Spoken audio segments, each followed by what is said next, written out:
Trudis at Upeng. Kami po yung...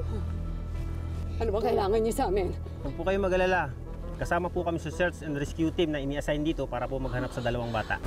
Mama, tulungan po natin si Lola Celia. Pagod na po siya. Huwag kayong mag-alala. Malapit lang ang base namin dito. Tara, sumama kayo sa amin. Salamat sa Diyos.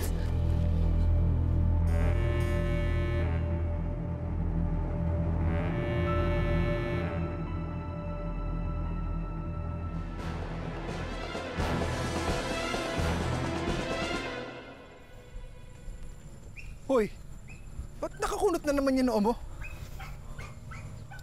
Ang init kasi nung mata sa akin ng biyenan ni Sir. Kahapon yung anak ka nagpapakit sa'yo. Ngayon yung biyenan? Teka lang, iba talaga kamandag mong insan. Sira ulo. Huwag kang maingay. Mamaya may makarinig sa'yo eh. Hindi yun ang ibig kong sabihin. Ang ibig kong sabihin,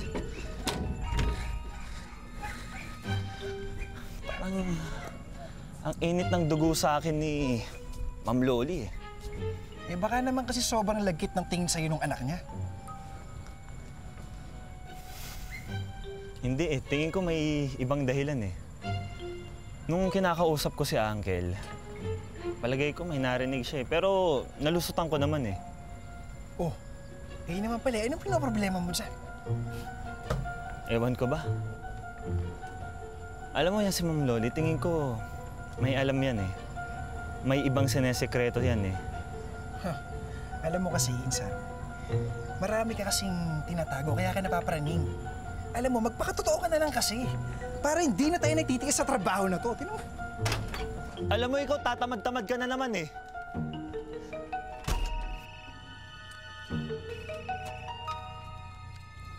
Hello po. Talaga ho?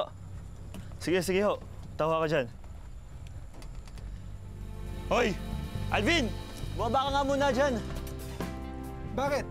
Pupuntahan ako. Pupuntahan ko si Ched, ha? Paano ako? Eh, ba't dito ka na muna? Ayun yung camel, alagaan mo. Ano naman gagawin? Teka lang, ang pangingin eh. Kaya nga papaliguan mo tsaka alagaan mo. Linisin mo. Paliguan.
Hello, Mix?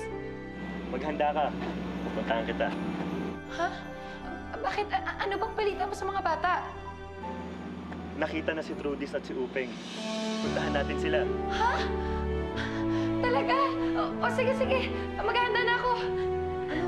Nay, nahanap na po sila, Trudis.